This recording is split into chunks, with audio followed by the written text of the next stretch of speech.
So the next section we're looking at is 1.3, which is the characteristics of functions. This is where we're going to start to group functions together based on certain characteristics that they have in common. First one is the interval of increase and decrease. It is literally looking at areas on your graph where there is an increase or a decrease. What we're looking at is the change in y values. So if the y values for here are going up, this is considered to be an interval of increase. From this point to this point, the y values are going down. Therefore, it is an interval of decrease. And again, the y values are getting larger. Therefore, this would be an interval of increase again. A couple of things to pay attention to. I looked at it from the left side to the right side.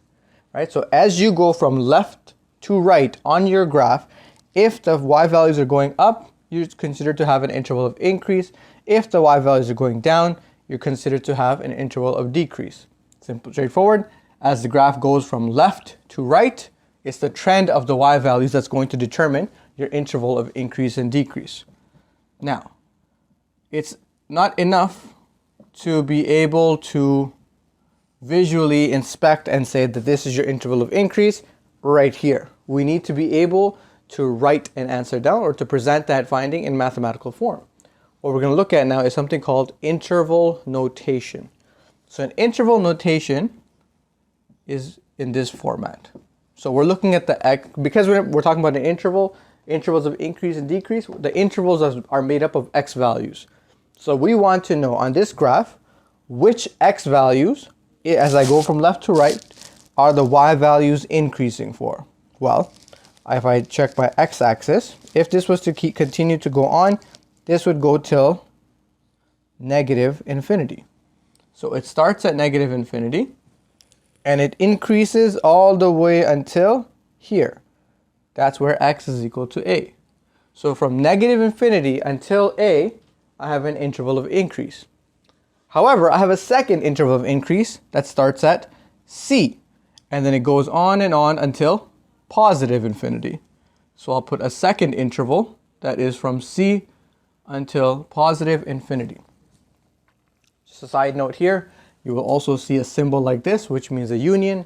So that means the interval of increase is made up of a union of interval 1, which is negative infinity till a, and interval 2, which is from c till positive infinity.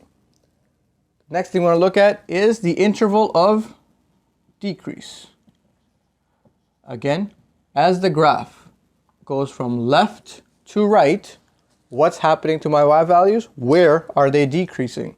So x is a member of, or x is a part of the interval that starts at a and goes till c. So it starts here, goes till c. That's where the graph starts to go down. So from a until c, and there is no other interval of decrease.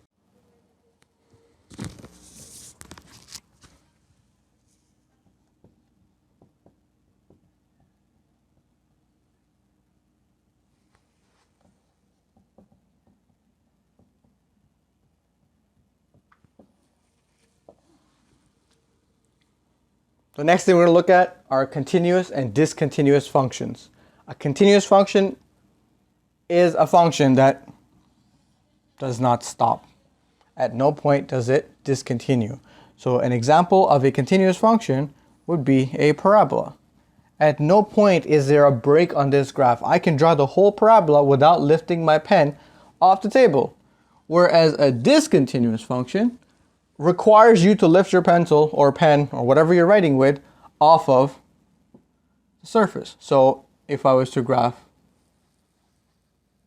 a reciprocal function, that is an example of a discontinuous function. There's a discontinuity at the y-axis, right? Another example of a discontinuous function could be something considered a piecewise function, which we'll look at a little bit later. So if I was to graph this here, it could be a line, and then it picks up here again. That is another example of a discontinuous function. It required me to lift the marker off the whiteboard. Therefore, there was a discontinuity that was created. The next characteristic is end behaviors. End behaviors are exactly that. They are an assessment of what's happening to our function at the end. What's the behavior of the function at each end?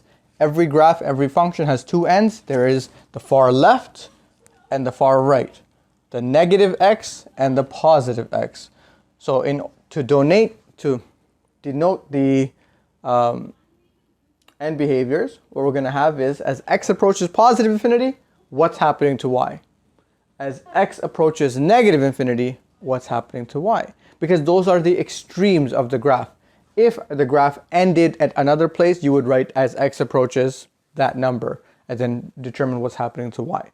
So let's look at x approaches negative infinity first. So as x approaches negative infinity, meaning we go further and further to the left, you can see that the graph is heading down.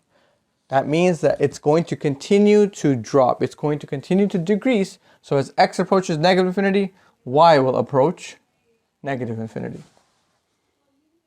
On the other side, as x approaches positive infinity, as I go further and further to the right, my graph seems to be coming closer and closer and closer to the x-axis. So I'm going to write y is approaching 0. Because as x approaches infinity, y is approaching the x-axis, which is y equals 0. That's end behavior. The next characteristic that we're looking at is symmetry.